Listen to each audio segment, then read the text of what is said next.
Coucou tout le monde, j'espère que vous allez bien. Aujourd'hui on se retrouve sur Katawa Shoujo encore.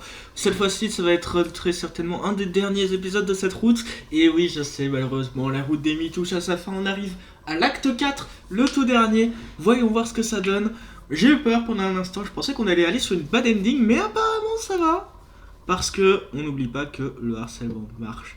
False. Comment ça, false? Le soleil matinal resplendit à travers ma fenêtre ouverte et le son de mon alarme me sort rapidement de mon sommeil. J'ai étonnamment bien dormi la nuit dernière, rassuré par le fait qu'au moins j'ai eu une autre chance avec Amy.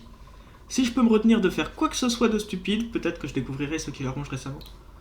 J'ai quelques idées, mais rien de concret, et certainement rien que je lui dirai de toute façon. Je préfère de loin qu'elle me le dise elle-même. Amy m'attend comme promis, semblant un peu blême, mais quand même joyeuse. Beaucoup plus qu'un autre jour de la semaine. Isao, tu es en retard. Je secoue la main pour nier. Idiotie, t'es juste en avance. Amy me sourit en retour, et j'ai l'impression qu'on est enfin redevenu ce qu'on devrait être l'un pour l'autre. Sauf que maintenant, Amy, pas juste moi, veut faire un autre pas en avant, bien qu'une part de moi s'inquiète qu'elle fasse demi-tour à la dernière seconde. Dépêche-toi et tire-toi, Isao. Je ne veux pas louper le bus. Le bus? Ouais, le bus. Je veux te montrer quelque chose et je ne veux pas être en retard. Oh, d'accord.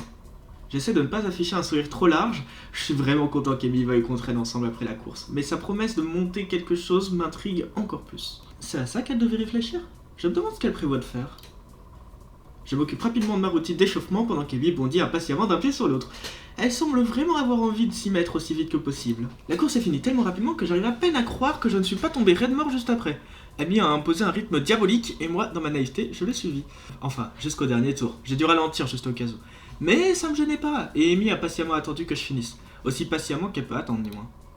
Fini? Bien, allez. M'attrapant par le bras, elle me traîne pratiquement jusqu'au bureau de l'infirmier.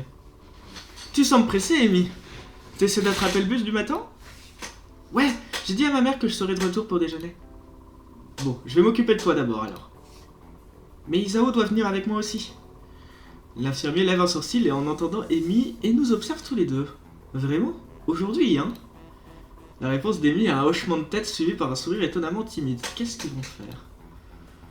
Bon, on va faire ça vite. Amy entre dans le bureau de l'infirmier et j'attends patiemment à l'extérieur qu'elle finisse, me demandant pourquoi l'infirmier semblait surpris de la déclaration d'Amy. J'ai l'impression de ne pas comprendre ce qu'aujourd'hui signifie, par-delà le fait que c'est évidemment important, bien sûr. Fidèle à ses paroles, l'infirmier fait sortir Amy de son bureau étonnamment rapidement et je prends sa place après lui avoir promis que je la rejoindrai au portail principal. L'infirmier prend mon pouls et écoute mon cœur un moment. Ton rythme cardiaque est plus rapide que d'habitude. T'as encore forcé, hein? Bah, Amy semblait pressée de finir avec la course, alors... je ne suis pas surpris. Aujourd'hui est plutôt important pour elle, tu sais. Ah, je suspectais que ça puisse être le cas, mais je n'ai aucune idée de la raison pour laquelle c'est le cas. Elle t'a pas dit? Intéressant. Alors vous n'allez pas me le dire non plus, j'imagine. Non, je ne vais rien dire. Je suppose qu'Amy a son propre plan pour t'expliquer ce qu'est la journée et je ne veux pas m'opposer à elle. Tu comprendras bien assez vite, alors pourquoi te presser?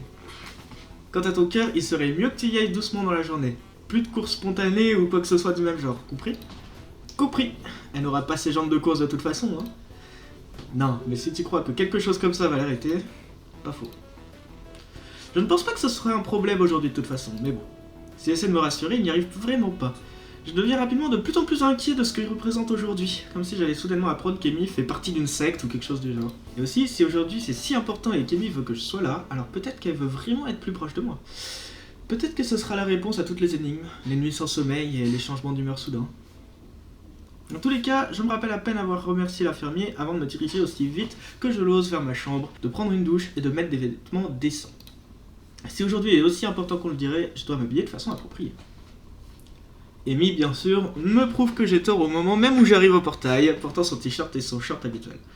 Donc au moins, je sais que ce n'est pas extrêmement formel, quoi que ce soit. Tu es en avance, Isao? Pas autant que toi, pressé, hein? Amy tire la langue d'une façon joueuse. L'arrêt de bus n'est pas très peuplé à cette heure, ce qui semble plaire à Amy, et nous finissons par nous relaxer un peu en attendant. Nous sommes assis en silence, un moment. Mais je peux dire qu'Amy essaie de s'efforcer de dire quelque chose. Je n'ai moi-même rien à dire, alors je reste assis, attendant qu'elle parle. Ça ne prend pas longtemps. Alors, je suis sûr que tu es curieux de savoir pourquoi l'infirmier a pensé que c'était bizarre que je t'emmène avec moi aujourd'hui. Un peu, oui, mais si tu n'es pas prête à me dire... Amy m'interrompt en posant un doigt sur mes lèvres. Ne me tente pas, Isao. Je veux te le dire. mais je ne sais pas vraiment comment faire. Je ne veux pas continuer de retarder ou de reporter, je veux juste pouvoir le dire. Alors dis-le. Tu sais que ça va pas être facile pour moi, Isao. Alors fais comme si tu courais, échauffe-toi avec quelque chose de petit et facile et continue à partir de là. Mais ne va pas trop vite, d'accord? Je suis un homme patient, je peux attendre que tu sois prête. Amy semble réfléchir à ce que je viens de dire, le soupesant face à ce qui doit probablement être un désir d'en finir. J'avoue, j'ai beau répéter à Amy de prendre son temps, ça ne me gênerait pas d'en finir non plus. Mais d'une façon ou d'une autre, je sais qu'Amy a besoin de plus de temps que le trajet du bus pour déballer tout ce qu'il y a à dire, quoi que ce soit. Ouais, peut-être que t'as raison, l'arrêt de bus n'est probablement pas le meilleur endroit pour ça. Mais juste pour m'assurer que je ne revienne pas sur ce que j'ai dit, je vais juste dire ça. Elle prend une profonde inspiration, expire, et après un moment parle d'une voix basse. On va aller voir mon père aujourd'hui. Oh. Les mots restent suspendus en l'air, et je peux voir qu'Amy a peur que je panique et disparaisse sans répondre. Ce qu'une part de moi a presque envie de faire. Mais il serait stupide de ma part de faire ça, ou de soudainement trahir la promesse que j'ai faite à Amy, comme que je serai là quand elle aura besoin de moi. L'infirmier a trouvé que c'était bizarre de sa part de m'emmener avec elle. Elle n'emmène personne avec elle, ou du moins je suis prêt à parier qu'elle ne l'a pas fait avant aujourd'hui. Le jour semble avoir une importance encore plus grande. Qu'est-ce qui a poussé Amy à aller aussi loin? Ah! Et pourquoi est-ce que c'est la meilleure réponse que je peux trouver? Ouais, je sais pas ce que je devrais dire. Rien, je crois. Promets-moi juste que tu vas venir avec moi. Bien sûr, tu le sais bien. Amy sourit faiblement, semblant un peu rassurée. Bien. Dans ce cas, on ferait mieux d'y aller. Le bus s'arrête peu après qu'elle ait fini sa phrase. De vagues souvenirs de mon premier voyage ici me viennent à l'esprit alors que je descends du bus. Mais malheureusement, ils sont trop vagues pour être d'une quelconque utilité. Je serai le premier à admettre que je ne sais plus vraiment comment aller chez Amy, alors je la laisse montrer le chemin. Ça semble aller de marcher en silence, et je n'ai moi-même aucune idée de ce que je pourrais possiblement dire. Alors nous arrivons chez elle sans que l'un de nous n'ait pipé mot. La mère d'Amy ouvre la porte et ne semble pas surprise de me voir à côté de sa fille. J'imagine qu'Amy lui avait téléphoné pour qu'elle sache à l'avance le changement de plan. Amy, Isao, vous êtes juste à l'heure. Le repas est presque prêt. Super. J'ai eu peur qu'on puisse arriver en retard. Vu à quel point tu allais vite ce matin, je ne pense pas que ça pouvait vraiment être possible. J'espère qu'elle n'a pas été trop pénible, Isao. Elle a tendance à devenir un peu inquiète d'être à l'heure quand il y a à manger dans l'histoire. Ah, je n'avais pas remarqué. Cette remarque me voit un coup sur le bras de la part d'Amy qui, malgré la nature sérieuse de notre conversation dans le bus et la marche silencieuse presque déprimante, est rapidement devenue joyeuse. Probablement pour éviter que sa mère s'inquiète de ce qu'il compte me dire plus tard. Madame Ibarazaki nous fait rentrer et peu après, nous sommes à table à dévorer le repas. Je n'avais pas réalisé à quel point j'étais affamé avant d'arriver ici, mais pour une fois j'ai l'impression de manger presque autant qu'Amy. Eh bien, c'est une bonne chose que j'en ai fait autant. On dirait que vous n'avez pas mangé depuis des jours. Allez, j'ai sauté le petit-déj ce matin. Moi aussi. Pour rattraper le bus, j'imagine. Déjà ça, et je me suis dit que tu ferais sûrement trop à manger, alors ça ne serait pas gênant si je sautais le petit déjeuner. Eh ben, il est beau de savoir que je suis prévisible. Amy hoche la tête enthousiaste et la conversation s'interrompt encore alors que nous faisons disparaître presque tout ce qui est comestible sur la table. Ce qui reste est une preuve qu'il y avait vraiment énormément à manger. Je m'adosse sur ma chaise avec un soupir et remercie Madame Ibarazaki pour le repas. Je suis contente que tu aies aimé, Isao. Maintenant, est-ce qu'Amy t'a dit où nous allons? Ouais, plus ou moins. C'est loin d'ici? Pas vraiment, mais on va y aller en voiture pour gagner du temps. Ça ferme assez tôt. J'acquiesce et me lève, prêt à partir. Je sais, alors, oui, pour rappel, mes théories sont soit il est à l'hôpital, soit il est en prison. Et pour l'instant, je sais pas encore par rapport aux deux. Je miserais peut-être plus sur l'hôpital, actuellement. Parce que ce serait logique, accident, tout ça. Et si bon, quand même, ça aurait fait un bon bout de temps qu'il serait à l'hôpital, mais je sais pas trop. Pour moi, il a un rapport avec l'accident, c'est sûr. Mais il faudra voir. Est-ce qu'il était responsable de l'accident? Bon, on y va. Madame Ibarazaki hoche la tête et sort de la pièce pour aller prendre ses clés. Amy, je remarque, a commencé à gigoter nerveusement. Des doutes? Amy m'adresse un sourire tendu et hausse les épaules. Elle est silencieuse, ce qui signifie probablement que j'ai raison, et qu'elle commence à regretter de m'avoir emmené avec elle. Non pas que je la blâme, elle a fait tellement pour me repousser que je ne m'attendais pas à ce qu'elle s'ouvre facilement à moi. Honnêtement, je suis inquiet du fait qu'elle se force. Mais elle a dit pendant qu'on attendait le bus que je ne suis pas censé lui donner une chance d'abandonner, et comme j'ai promis d'aller avec elle, je n'ai pas tellement de choix. Je ne peux pas revenir sur ma promesse, et elle non plus. J'espère juste qu'on est tous les deux à la hauteur. On est parti. La mère d'Amy arrive dans la cuisine pour nous prévenir et repart en direction de la porte à un rythme soutenu. Maintenant, je sais d'où sa fille tient ça. La voiture se gare devant les portes du cimetière, et je peux sentir Amy se tendre à côté de moi. Je tends la main et lui serre gentiment la sienne, ce qui semble la relaxer un petit peu. Ah non, bah non, il est vraiment mort alors. Ok. Non, c'est vrai que le truc des visites, j'avais pas forcément pensé au fait que c'était juste visiter sa tombe. J'avais pas réfléchi à ça. Et c'est vrai que du coup, ouais, ça fait sens. Ça fait beaucoup plus de sens. Et du coup, toutes mes théories que j'avais avant étaient bonnes. Voilà. Et il a réussi à me faire douter le jeu là. Oh, tu te calmes. La mère d'Amy ne nous suit pas, expliquant qu'elle préfère se rendre sur la tombe seule. Amy passe le portail et il regarde derrière elle, comme pour s'assurer que je suis toujours là. Nous entrons dans le cimetière. Je ne me sens pas à l'aise dans les cimetières. Des tombes partout, chacune pour rappeler que quelqu'un a vécu et n'est maintenant plus là. Combien sont morts jeunes? Combien étaient aussi âgés que je le suis actuellement? Quand est-ce que je finirai avec une dalle aussi? Combien de temps est-ce qu'il me reste? Le concept de ne pas me réveiller, de ne plus voir Amy, ne me plaît pas. Ça m'effraie et c'est limite si je ne tourne pas les talons pour partir. Je ne veux pas aller parmi les morts. Je ne veux pas voir leurs pierres tombales et songer à qui ils étaient ou à ce qu'ils auraient pu être s'ils avaient eu plus de temps. Puis je regarde la fille à côté de moi et ma peur disparaît. Amy avance à un rythme soutenu, trottinant presque. Je pense qu'elle se dit que plus vite on y sera, mieux ce sera. On y est! Une pierre tombale, tout ce qu'il y a de plus banal. Sauf peut-être le nom gravé dessus. L'herbe a un peu poussé autour de la base. Les yeux d'Amy sont rivés sur la pierre. Après un moment, elle se tourne, semblant étonnamment calme et solennelle. Le rose n'est pas ma couleur préférée en fait. Quoi? Je m'échauffe. Ah! Les gens pensent toujours que le rose est ma couleur préférée. Je crois que c'est parce que j'aime les fraises. Et même si elles sont rouges, ils pensent toujours que le rose est la bonne couleur pour les fraises. Et que c'est ma couleur préférée. Mais c'est pas vrai. Je suis trop poli pour dire le contraire, bien sûr. Et ce n'est pas comme si c'était important de toute façon. Mais je parie que même toi, tu pensais que le rose était ma couleur préférée. Le bleu, c'est ma couleur préférée. Ma mère et mon père sont les seuls à savoir ça. Et maintenant, toi aussi. Merci de me dire ça, je crois. De rien. Il y a une pause pendant qu'elle réfléchit à ce qu'elle va dire ensuite, respirant rapidement. Je suis incapable de chanter. Je peux fredonner, mais chanter véritablement est une chose que j'ai toujours été incapable de faire. Ça ne me gêne pas parce que je ne suis pas une fan de karaoké de toute façon. Ah, ça fait une idée de rendez-vous potentiel en moins. Les gens pensent tous que je suis très populaire, mais en fait, j'ai très peu d'amis proches.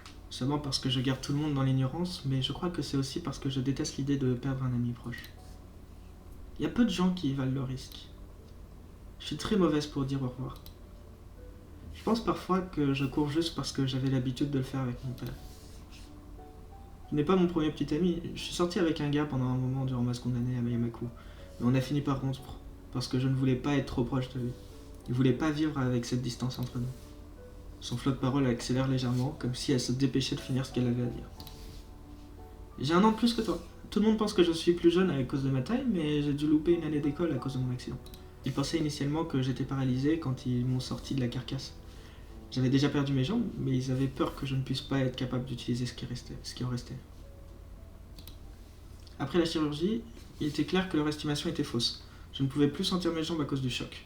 Paralysie à court terme due à l'autre traumatisme que j'ai subi. La récupération de mes facultés a été l'une des plus rapides qu'ils n'ont jamais vues. Du moins, c'est ce qu'ils m'ont dit. Je n'ai jamais su s'ils étaient sérieux ou s'ils disent ça à tous les patients qui réapprennent à marcher. Elle s'arrête, rassemblant son énergie dans un dernier effort. Il y a 8 ans aujourd'hui, j'ai perdu mes jambes. J'ai aussi perdu mon père. Il est mort en chemin vers l'hôpital, je n'ai pu aller sur sa tombe que 2 mois après, et je n'ai pas pu assister à son enterrement. Je suis vraiment désolé. Ne le sois pas, c'est ce que tout le monde dit toujours, qu'ils sont désolés. Je déteste entendre ça. Comme si qui que ce soit pouvait changer quoi que ce soit à ce qui est arrivé. Tu sais quelle est la meilleure chose qu'on m'ait dite? Ce sont des choses qui arrivent. Je me rappelle même plus qui a dit ça, mais j'imagine qu'il n'avait rien de mieux à dire. Mais c'est vrai, tu sais, ces choses arrivent, et on ne peut rien faire pour ça. Ce n'est pas forcément prévu, ce n'est pas forcément mauvais, ce n'est pas forcément bon, mais ça arrive. Alors j'ai pris la décision que je vivrai sans m'inquiéter du futur. Et pour m'assurer que je n'aurai jamais à dire au revoir de nouveau, j'ai décidé que je ne laisserai plus les gens devenir proches de moi. Après tout, ils peuvent m'être retirés à n'importe quel moment. Et tu sais quoi? Elle rit un peu amère. Ses yeux commencent à se remplir de larmes, mais j'avance un peu pour la serrer contre moi quand elle lève une main pour m'arrêter. J'ai pas fini. Profonde inspiration et elle continue. Ça a plutôt bien marché. Jusqu'à ce que je te rencontre et vois le mal que tu avais à t'adapter à l'école. Alors je me suis dit que je pourrais t'aider, et tu étais si gentil, et je pouvais pas m'en empêcher, j'ai juste... Les larmes coulent maintenant et elle accepte mon étreinte cette fois. Le reste de sa phrase est marmonné contre ma poitrine. J'ai essayé de ne pas craquer pour toi, mais ça arrivait. J'ai essayé de te tenir à distance, comme mon premier petit copain, mais je n'ai pas pu. J'avais trop peur, parce que je ne voulais pas te perdre, mais ça pouvait arriver quand même. Mais... je suis encore là, d'accord?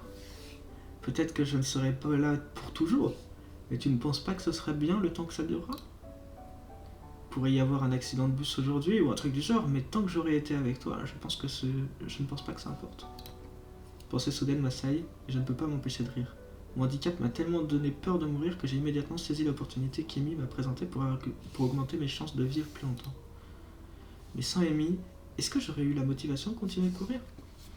Je me rends compte qu'Amy est la raison pour laquelle je veux aller courir chaque jour, pour que je puisse passer autant de temps avec elle que possible.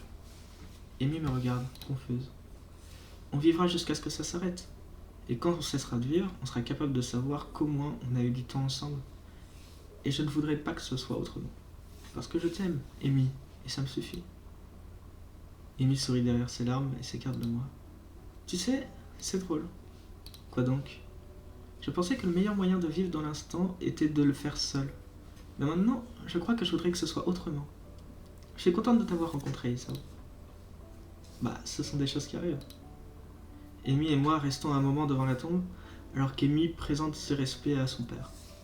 Quand elle est prête à partir, nous sortons du cimetière côte à côte. La mère d'Amy nous reconduit à Yamaku. Le voyage de retour était très silencieux. Nous faisons un signe de la main alors que la voiture s'éloigne et je tourne la tête pour voir la fille appuyée contre mon bras. Comment tu te sens? Amy hausse simplement les épaules. Ça va aller. Allez, on y va. Nous nous arrêtons à l'entrée du dortoir des filles et je me tourne pour faire face à Amy, prêt à lui dire au revoir. Tu veux venir un moment là-haut? D'accord. La marche jusqu'à sa chambre se fait dans le silence. Je sais pas pourquoi je pensais que je me séparerais d'elle à la porte. J'ai dû juste penser qu'elle voulait être seule. Sa mère, l'infirmier, tous ceux qui connaissent l'importance de cette journée pour Amy pensaient qu'il valait mieux la laisser seule. Mais elle m'a emmené au cimetière avec elle. Elle m'a raconté l'histoire complète de ce qui s'est passé le jour où elle a perdu ses jambes. Elle voulait que je sois là.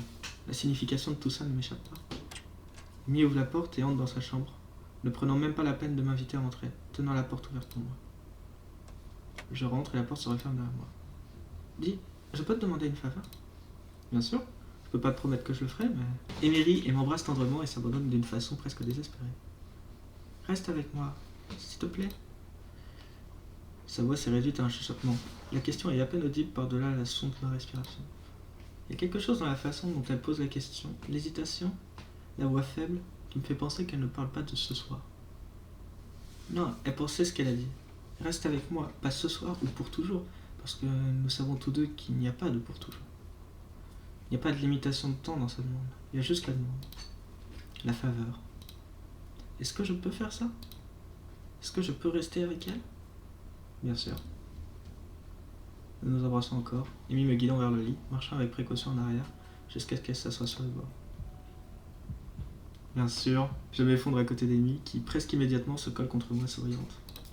Pendant un moment, nous restons en silence, savourant le fait d'être l'un à côté de l'autre. Amy est la première à parler. Dis, Isao. Merci d'être venu avec moi aujourd'hui. Je souris et lui fais un bisou sur la tête. Pas de problème, ça me fait plaisir. Amy se blottit encore plus contre moi et je peux sentir sa respiration commencer à ralentir alors qu'elle s'endort lentement. Juste au moment où elle est sur le point de s'endormir, elle me donne une phrase. Je t'aime, Isao. Puis elle s'éteint comme une lumière, me laissant me sentir comme si j'étais au sommet du monde. Je serre Amy autant que possible contre moi, mets la couverture sur nous pour éviter d'avoir froid, et m'endors plus heureux que je ne l'ai jamais été.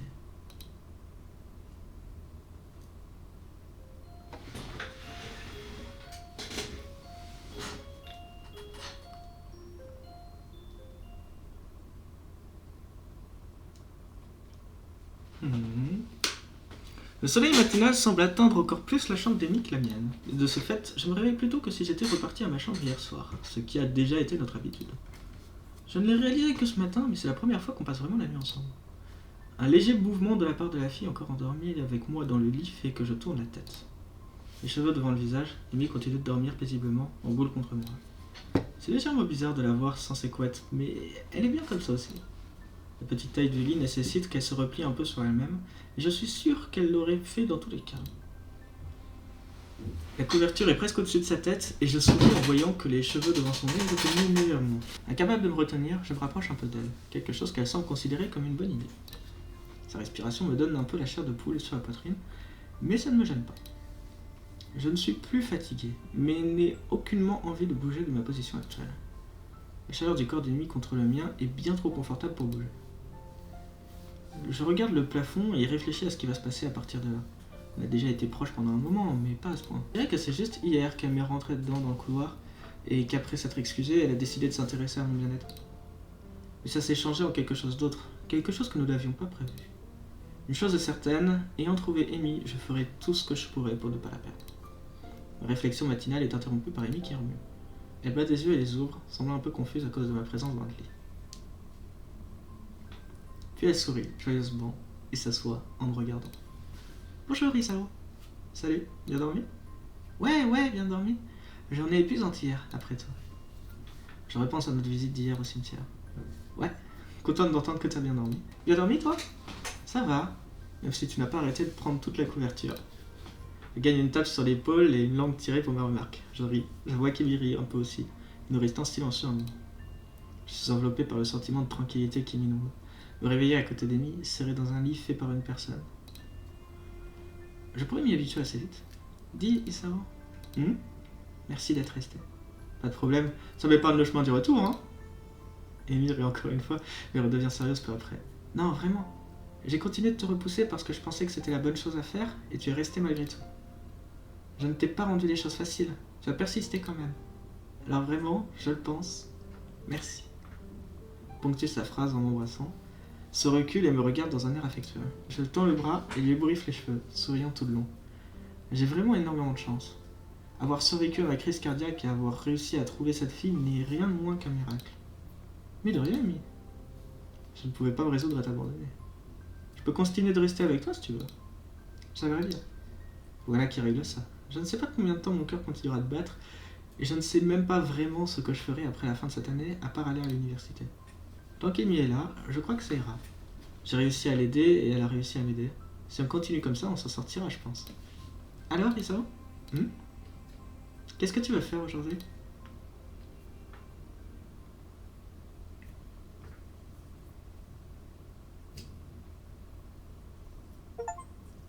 Let's go! La good ending! Bon, bah du coup, alors, ça ne marche pas à chaque fois, hein, mais si jamais un jour quelqu'un vous dit qu'il veut pas vous parler de quelque chose, ça marche pas à chaque fois le fait d'insister à fond pour qu'elle finisse par vous en parler, hein. Mais là, apparemment, ça a marché. C'est ainsi que se termine donc la deuxième partie sur Katawa Shoujo, la game Amy. J'espère que ça vous aura plu. Ne vous en faites pas, on va pas s'arrêter là avec ce jeu. Il y a encore au moins 4 autres personnes avec qui on va pouvoir finir. Et donc, potentiellement, 4 autres good endings. Ah, et du coup... Ah, mais en fait... J'ai l'impression, à chaque fois qu'on finit genre un acte, on obtient une image de la personne en plus. Parce que là, du coup, on a débloqué tout Amy. Et après, j'imagine, on va finir par débloquer toutes les filles. Et ça va peut-être faire un cœur en vrai. Qui sait? Ça pourrait être sympa en vrai. Enfin bref, merci à tous d'avoir regardé cette vidéo et cette partie jusqu'au bout. J'espère que ça vous aura plu. On se retrouve la prochaine fois pour une autre game. Avec qui? Point d'interrogation. Oh là là, tellement de suspense dans cette vidéo. Vous êtes trop suspensé. En tout cas, très très bonne fin de journée à vous. Et ciao ciao.